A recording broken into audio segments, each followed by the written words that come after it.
What's going on? I'm Ricky, and this is the Create Your Lane podcast. This podcast is devoted to helping you grow from a fitness perspective, mindset, and personal development. Today's message is on how to raise your standard and really how to set your standard. And why this is so important is because we have benchmarks and we have things in life that we want to do.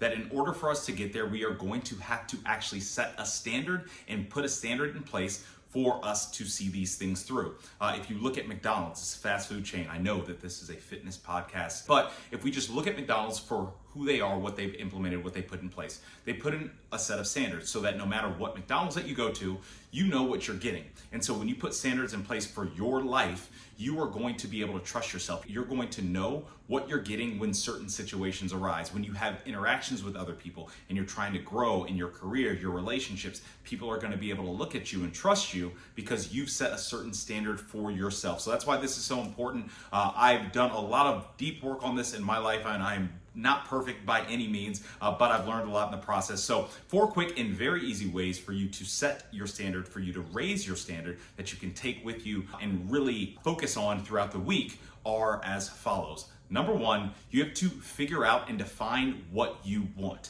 So this can be in a lot of different aspects in life. Personally, I really want to grow in my relationship. I really want to grow in my faith. I really want to grow in my fitness. Those are kind of 3 quick things that I want to grow in. And in those areas and in those silos of my life, I have to set certain standards. You know, for my relationship, I have to really make gratitude a consistent practice and putting the other person before myself a consistent practice, because for me, I can be a naturally selfish person. So that's a consistent thing that I have to do. For fitness, I really want to burn 1,000 calories a day, 6 times a week. So it's like, these are things that I want to do. So I know that there are standards that have to be in place for me to accomplish and achieve what I'm trying to accomplish and achieve in those silos of my life.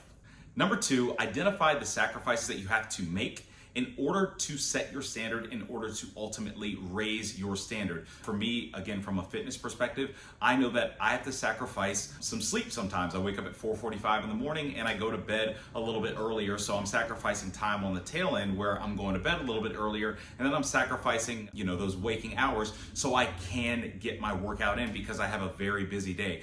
From a relationship standpoint, sometimes I have to put my wants aside because something my girlfriend needs at that moment is a whole lot more important. So you really have to identify your sacrifices, so once you see a time where you have to sacrifice, it doesn't shock you.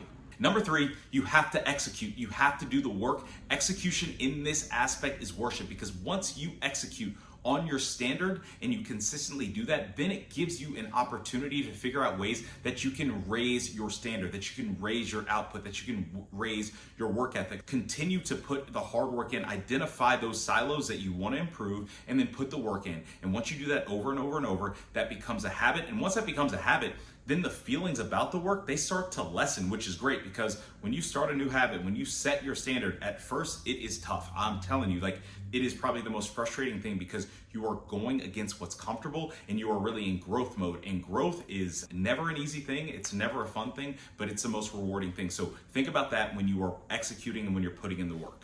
And number 4, and extremely important, this is something that I really had to think about over time, is analyze the impact of outside influences. Whenever you're setting a standard, it's going to go against what you used to do.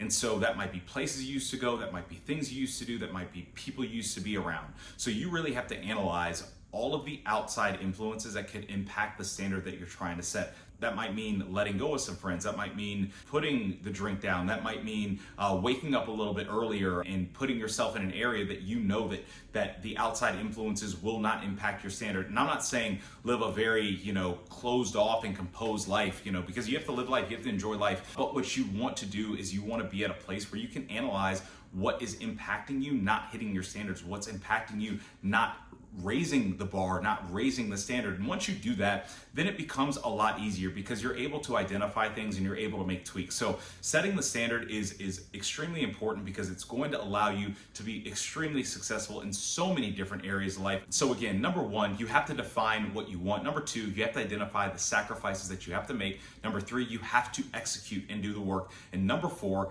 analyze the impact of outside influences. Look, I hope this message helped. Please like, comment, subscribe. We will continue to push out this type of content to help you get through your day, help you get through your week, and I hope that these points that you can take with you on a day-to-day basis. Let's raise our standard together. First, let's set the standard, raise it, and continue to push. I am Ricky. I'm out. I'll see you. Peace.